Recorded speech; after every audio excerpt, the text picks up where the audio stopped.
Hello everyone. तो कैसे हैं आप लोग। मैं शोभित सर एक बार फिर से आप सभी का स्वागत करता हूं आपके अपने यूट्यूब चैनल कंप्यूटर पर। तो आई होप आप सभी लोग बहुत ही ज़्यादा अच्छे होंगे और मेहनत से पढ़ाई कर रहे होंगे।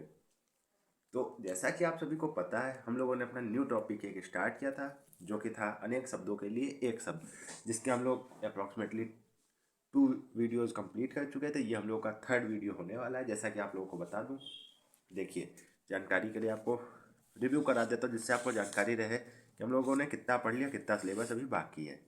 ठीक। तो देखिए, फर्स्ट वीडियो में हम लोगों ने कंप्लीट किया था आ से रिलेटेड। ठीक। और सेकंड वीडियो में हम लोगों ने बड़ा आ से देखे। ठीक। इस वीडियो में ई और बड़ी ई, इन दोनों को कंप्लीट करना है। जिसके में हम लोगों ने एक छोटा सा वीडियो देखा था इन दोनों में, जिसमें हम लोगों ने अधि वाले शब्द देखे थे, जैसे कि अधिनायक, अधिवक्ता, अधिनियम, अधिकार, अधिकृत, अनेक शब्द देखे थे। ठीक। तो ये हम लोग का 3rd पार्ट होने वाला है। तो चलिए बिना किसी देरी के अपने वीडियो को स्टार्ट करते हैं। ठीक। हम लोगों का वही टॉपिक, अनेक शब्दों के लिए एक शब्द, क्या है, ई और ई, छोटी बड़ी। ठीक। तो फर्स्ट अगर हम लोग देखें तो क्या है, इंद्रियों को वश में करने वाला। क्या है, इंद्रियों को वश में करने वाला, इंद्रिय जीत। इंद्रजीत नहीं, इंद्रिय जीत। ठीक। एक आप लोगों ने सुना होगा, इंद्रजीत किसे कहा जाता है। इंद्रजीत के नाम से मशहूर है अपने, मशहूर क्या, प्रसिद्ध है मेघनाथ। लंकेश के पुत्र थे मेघनाथ, उनको इंद्रजीत कहा जाता है। परंतु उनमें और इनमें डिफरेंस क्या है, वो इंद्रजीत थे, ये इंद्रियजीत हैं। इंद्रियजीत, इंद्रियजीत का मतलब क्या होता है, इंद्रियजीत का मतलब इंद्रियों को वश में करने वाला। और इंद्रजीत का मतलब इंद्रदेव पर अपनी विजय प्राप्त करने वाला, मतलब इंद्रदेव पे, इंद्र पर जीत प्राप्त करने वाला। ठीक। इंद्र पर जीत प्राप्त करने का अगर पूछे तो हो जाएगा इंद्रजीत। ठीक। इंद्रियों पर जीत प्राप्त करना या इंद्रियों के वश में करना तो हो जाएगा इंद्रिय जीत। ठीक। तो ये आप लोगों को क्लियर होगा। ठीक। तो चलिए नेक्स्ट देखते हैं, इंद्रियों पर किया जाने वाला वश। क्या है, इंद्रियों पर किया जाने वाला वश।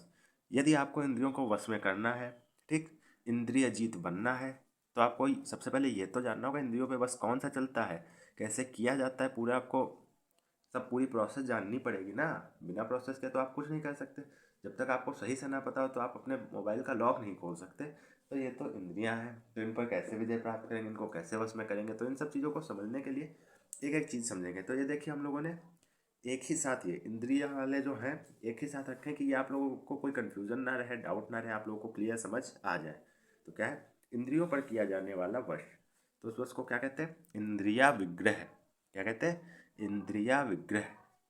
इंद्रिय विग्रह, इंद्रिया विग्रह नहीं, सॉरी, इंद्रिय विग्रह। इंद्रिय विग्रह भी कह सकते हैं, इंद्रिया विग्रह भी कह सकते हैं, दोनों राइट है। ठीक। आ की मात्रा से कोई यहाँ पे अर्थ में अनर्थ नहीं हो रहा है, डिफरेंस नहीं आ रहा है, दोनों लिखे जाते हैं। कई कई जगह पे आपको इंद्रिय विग्रह मिलेगा, कई कई जगहों पे आपको इंद्रिया विग्रह भी मिल जाएगा, तो इसमें कोई भी रॉन्ग नहीं है। ठीक। तो ये समझ में आ गया होगा, इंद्रियों को वश में करने वाला इंद्रिय जीत, और इंद्रियों पर किया जाने वाला वश इंद्रिय, इंद्रिया विग्रह। तो ये दोनों आप लोगों को क्लियर होंगे। तो चलिए नेक्स्ट देखते हैं। नेक्स्ट हम लोगों का क्या है, नेक्स्ट है हम लोगों का जो इंद्रियों के ज्ञान के बाहर है।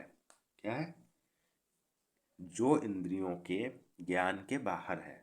तो इंद्रियों के ज्ञान के कुछ चीज़ें अंदर होती हैं, कुछ बाहर होती, तो इनके ज्ञान के बाहर क्या है, इंद्रिया तीत। क्या है, इंद्रिया तीत, जो इंद्रियों के ज्ञान के बाहर है, तो उसे क्या कहते हैं, इंद्रिया तीत। क्या कहेंगे, इंद्रिया तीत। ठीक। तो ये एक दो तीन, तीन जिनमें इंद्री वाले शब्द आए थे, इम्पॉर्टेंट है। तो आपको इसीलिए आपको एक ही साथ बता दिया गया कि कोई आपको कंफ्यूजन ना रहे, डाउट ना रहे, कहीं पे भी आपको कोई प्रॉब्लम ना हो। तो चलिए नेक्स्ट देखते हैं, इच्छा के अनुसार काम करने वाला। क्या है, इच्छा के अनुसार कार्य करने वाला।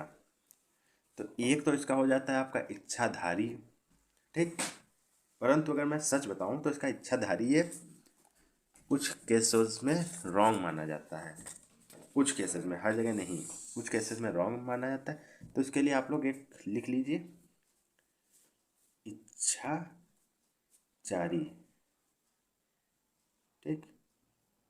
ये इच्छाधारी वर्ग था, तो परंतु ये एक तरह से थोड़ा सा इसे अशुद्ध माना जाता है। तो इच्छाधारी आप लोग ना देख के इच्छाचारी याद रखिए। ये हमारी टीम ने लिख तो दिया है, परंतु इच्छाधारी के अकॉर्डिंग इच्छाचारी ज़्यादा उचित है। ठीक, तो ये चीज़ आप लोगों को ध्यान रखनी है। इच्छाधारी है तो सही, परंतु यूज़ में ज़्यादा नहीं। ये अधिकतर सीरियलों में यूज़ होता है भारतीय सिनेमा के, जिसमें इच्छाधारी नागिन होती है जो इंसान बन जाती फिर नागिन बन जाती है। तो इच्छाधारी वर्ड वहाँ यूज़ होता है, तो इसका कोई अर्थ रह नहीं गया। तो इसीलिए आप लोग इसे इच्छाचारी से याद रखिए। टीम की मिस्टेक थी तो उसके लिए क्षमा चाहेंगे। बाकी आप लोग ध्यान रखिएगा, हमारी टीम वर्क करती है, टीम ये काम लिखती है। ठीक, नेक्स्ट है किसी चीज़ की इच्छा रखने वाला। क्या है? किसी चीज़ की इच्छा रखने वाला। जैसे बच्चों को इच्छा होती है, कहीं गए, मुझे ये बॉक्स चाहिए, मुझे ये चाहिए, मुझे चप्पल चाहिए, मुझे कुछ चाहिए। ठीक, तो उन्हें क्या कहा जाता है? इच्छुक। जब बच्चा इस चीज़ का इच्छुक है तो किसी चीज़ की इच्छा रखने वाला व्यक्ति क्या होता है? इच्छुक होता है। ठीक, तो यहाँ तक आप लोगों को एकदम क्लियर होगा। कोई इसमें बहुत ही ज़्यादा टफ चीज़ आप लोगों को नहीं बताई जा रही है, एकदम नॉर्मल चीज़ें बताई जा रही हैं, कोई भी टफ नहीं है। कहीं पे भी आप लोगों को डाउट नहीं होना चाहिए। अगर हो तो आप लोग कमेंट कर सकते हो। पीडीएफ इसकी क्लास के तुरंत बाद आपको टेलीग्राम पे अवेलेबल हो जाएगी। ठीक, कोई भी टेंशन की बात नहीं है। फिर क्या है? नेक्स्ट है इतिहास को जानने वाला। क्या है? इतिहास को जानने वाला। जो व्यक्ति इतिहास को जानता हो कि 1857 की क्रांति कब हुई, प्रथम विद्रोह किसने किया, मंगल पांडे ने क्या किया, उधम सिंह ने क्या किया, इतिहास के बारे में जिसे ये सब बातें याद हो तो उसे कहते हैं आप तो इतिहासज्ञ हैं। ठीक, हमने इतिहासज्ञ बताया। एक आप और देख लीजिए, इतिहासकार।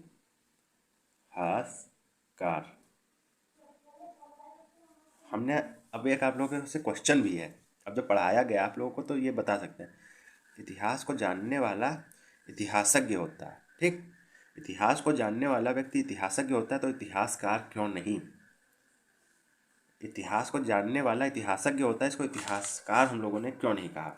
इसका क्यों नहीं कहा, वाई का आंसर आप लोगों को देना है कमेंट बॉक्स में। इतिहासकार क्यों नहीं कहा गया, हम लोगों ने इतिहासज्ञ क्यों कहा? ये चीज़ आप लोगों के लिए एक क्वेश्चन है। कोई भी आप लोगों को ज़्यादा क्वेश्चन नहीं दिए गए, एक आपको कमेंट में बताना है कि हम लोग को कैसे वीडियोस बनाने हैं, और आप लोगों से एक ही ये क्वेश्चन पूछ लिया गया, कोई बहुत टफ क्वेश्चन नहीं पूछा गया। अब इतिहास को जानने वाला जैसे यहीं लिखा है, इतिहासज्ञ कहते हैं, इसको हम लोगों ने इतिहासकार क्यों नहीं कहा? वही वाई का आंसर मुझे चाहिए। मुझे तो पता है, पर आप लोग भी तो एक दो चीज़ें बता सकते हैं, कहीं से पता करिए। आप लोग अपने बड़े टीचर्स से पूछिए, अपने घर वालों से पूछिए, या किसी भी अपने मित्र से पूछिए, परंतु आप लोग को इसे पता करके कमेंट जरूर करना है। कमेंट जरूर किया कीजिए। अगर वीडियो देखा कीजिए तो कमेंट 100% किया कीजिए, जिससे हमें भी पता चले कि किसी ने हमारा वीडियो देखा है, किसी तक वीडियो पहुंची, किसी ने अपनी राय दी है। वरना लोग खाली देखते हैं, ना लाइक करते हैं, ना वीडियो के ऊपर कमेंट करते हैं, और चैनल को सब्सक्राइब तो कोई करता ही नहीं। पहले लोग करते थे, कहते थे, अब इधर कोई करता ही नहीं चैनल को सब्सक्राइब। सारी मेहनत व्यर्थ जा रही है, कोई इसका मतलब ही नहीं जा रहा, समझ लीजिए। तो कहाँ पे थे हम लोग? इतिहास को जानने वाला क्या है? इतिहासज्ञ। इतिहास को जानने वाला व्यक्ति क्या है? इतिहासज्ञ। ठीक, इतिहास को जानने वाला इतिहासज्ञ। यहाँ तक क्लियर होगा। ठीक, चलिए फिर नेक्स्ट हम लोग देखते हैं, दूसरों की उन्नति को ना देख पाना। क्या है? दूसरों की उन्नति को ना देख पाना। यदि आप एक चीज़ सपोज करिए कि आप कार ले आइए, क्या आपका पड़ोसी यह बात देख पाएगा? सपोज आप एक कार ले आइए, क्या आपका पड़ोसी ये चीज़ देख पाएगा? बहुत ही रेयर केसेस में होता है कि खुश हो, परंतु पड़ोसी रिश्तेदार इन सब चीज़ों से, आपकी उन्नति से खुश नहीं होते हैं। पड़ोसी रिश्तेदार के आपके मित्र भी, आप दो मित्र साथ में तैयारी कर रहे हो एसएससी सीजीएल की, सीजीएल छोड़ दिए सीएचएसएल की, अरे सबसे नीचे एमटीएस की तैयारी आप लोग कर रहे हैं, जिसके लिए 10th पास मांगा जाता है, एसएससी एमटीएस। ठीक, 10th पास की आप लोग तैयारी कर रहे हैं। अब उसमें क्या बोलते हैं, आप केवल 10th पास हो, आपका एक दोस्त हो ग्रेजुएट लेवल का, ठीक, आपकी नौकरी लग जाए, उसकी ना लगे, तो उसके मन में कौन सी भावना आएगी? एक तो दुख तो होगा ही कि मैं हो गया, ये क्यों नहीं, ये हो गया, मैं क्यों नहीं हो पाया। ठीक, और दूसरी भावना जो होती है, दुख नहीं है, ये ईर्ष्या है। वरना कुछ लोग होते हैं जिन्हें अपने मित्र की उन्नति से भी खुशी होती। तो यही यहाँ पे है, दूसरों की उन्नति को जो नहीं देख पाता उसी को ईर्ष्या कहते हैं, जिसको इंग्लिश में कहा जाता है जेलस।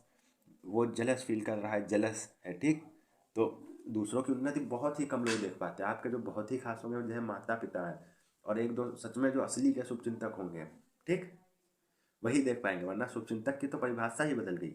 शुभचिंतक का यह मतलब हो गया है, जानते हैं क्या, आपका शुभ होता देखकर वो सब चिंतित हो जाते हैं। यही है आज के समय में, कलयुग में शुभचिंतक की परिभाषा यही है। यदि आपका शुभ होगा तो वे लोग चिंतित हो जाएंगे, यही है शुभचिंतक। परंतु जो असली के शुभचिंतक हैं वो आपका अच्छा देख के खुश होंगे। ठीक, तो यहाँ तक आप लोगों को क्लियर होगा। दूसरों की उन्नति को ना देख पाना क्या है, ईर्ष्या। ठीक, यहाँ तक क्लियर होगा। तो चलिए नेक्स्ट देखते हैं। नेक्स्ट हम लोग का क्या है, नेक्स्ट है हम लोगों का पूरब और उत्तर के बीच की दिशा। ठीक, पूरब और उत्तर के बीच की दिशा। अब ये आप लोगों को बताना है कि आपके पूरब किस साइड है, इधर है, इधर है, इधर है, उससे मतलब नहीं है। परंतु पूरब और उत्तर के बीच की दिशा को कहा जाता है ईशान। क्या कहा जाता है, ईशान। यह क्वेश्चन कई बार पूछा गया है, ये यूपी टेट में भी पूछा जा चुका है, इसीलिए आपके इसमें रखा गया है। इंपॉर्टेंट क्वेश्चन है, तो आप लोगों को ध्यान रखना है। पूरब और उत्तर के बीच की दिशा का नाम होता है ईशान। जैसे आपको पता होगा कि दिशाएं टोटल होती हैं। अगर नॉर्मली वे में देखें क्लास 4th के स्टैंडर्ड से, तो देखेंगे आप लोग की 4 दिशाएं होती। अगर आप लोग 10th स्टैंडर्ड के बच्चे देखेंगे तो होंगी 8 दिशाएं। अगर आप लोग आध्यात्मिक दृष्टि से देखेंगे तो होंगी 10 दिशाएं। 10 दिशाएं कैसे, 4 दिशाएं, उनके बीच की जगह उनके भी नाम होते हैं, तो उसी का एक नाम है पूरब और उत्तर के बीच का ईशान। और प्लस ऊपर और नीचे ये भी दिशाएं हैं, इसीलिए 10 दिशाएं होती हैं। ठीक, दशानन का अर्थ यह नहीं था कि उसके 10 सिर हैं। दशानन का यह अर्थ था कि 10 ओर से आनंद। क्या था, 10 ओर से आनंद। तो दशानन का अर्थ यही था, 10 ओर से आनंद। ठीक, तो यही 10 दिशाएं होती, उससे हम लोग को मतलब नहीं है। आप लोग को यहाँ ई और ई से बताए जाने थे, तो यही सबसे इम्पोर्टेंट PYQ भी है, हर तरह से है। तो पूरब और उत्तर के बीच की दिशा क्या है, ईशान। ठीक, ध्यान रखिएगा आप लोग, पूरब और उत्तर के बीच की दिशा क्या है, ईशान। ठीक, फिर नेक्स्ट है जिसकी इप्सा की गई हो। क्या है, जिसकी इप्सा की गई हो। अब इच्छा का पर्यायवाची आपको पता होना चाहिए।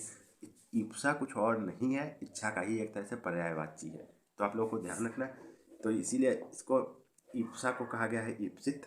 ठीक, ईप्सित कहा गया है। और यदि देखिए आपको समझा दूँ, एक सेकंड का काम है। यदि ईप्सा यूज हो, ठीक, तो हो जाएगा ईप्सित। ठीक, और यदि इच्छा यूज हो तो हो जाएगा इच्छित। बस यही डिफरेंस है। अब देखिए यहाँ समझिए क्या है। देखिए, जिसकी इप्सा की गई हो, ईप्सित। यदि इप्सा की जगह इच्छा हो तो क्या हो जाएगा, इच्छित। क्या हो जाएगा, इच्छित। यदि ईप्सा यूज होगा तो होगा ईप्सित, और इच्छा होगा तो इच्छित। ठीक, आप लोगों को यहाँ तक बिल्कुल क्लियर होगा। मेरा कैमरा थोड़ा सा दिक्कत कर रहा है, स्टैंड आप लोगों को पिछले वीडियो में बताया था, तो बीच बीच में थोड़ी सी जो समस्या हो जाती है उसके लिए क्षमा चाहता हूँ। लेकिन कोई भी विशेष समस्या नहीं होती कि आप लोगों को दिखे ना, या वॉइस ना, या कुछ भी ना हो। पूरी टीम वर्क कर रही है आपको अच्छी से अच्छी क्वालिटी और क्वांटिटी देने के लिए। ठीक, फिर लास्ट हम लोग का आज का क्या है, किसी नई वस्तु को बनाना। किसी नई वस्तु को बनाना, नई चीज़ को बनाना, या कुछ भी करना, नई खोज करना आप लोग कह सकते हैं, लेकिन ये शुद्ध नहीं है। तो यदि किसी नई वस्तु को बनाना है तो उसे कहा जाता है ईजाद। क्या कहा जाता है, ईजाद। अब कई लोग कहेंगे ईजाद यहाँ पे आपने आविष्कार क्यों लिखा है।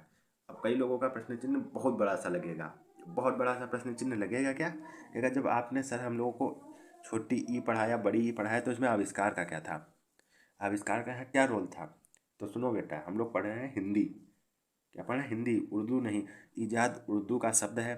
ठीक, और कई लोगों को ईजाद का मतलब भी नहीं पता होगा। आविष्कार ब्रैकेट में इसलिए लिख दिया गया है कि आप लोगों को समझ आ जाए। किसी नई वस्तु को बनाना होगा यहाँ ईजाद ही, परंतु आविष्कार भी सही है। ई के हिसाब से नहीं सही, परंतु आविष्कार सही है। ईजाद अगर आपको नहीं समझ आए तो आविष्कार से ध्यान रख सकते हैं, आपको ऑप्शन देखेंगे तो ध्यान आ जाएगा। ठीक, तो किसी नई वस्तु को बनाना क्या होता है, ईजाद।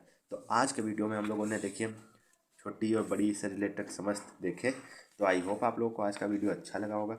अगर अच्छा लगा हो तो वीडियो को लाइक करिए, चैनल को सब्सक्राइब करिए, अपने फ्रेंड्स के साथ शेयर कीजिए। तब तक के लिए बने रहिए हमारे साथ। जय हिंद, जय भारत, भारत माता की जय।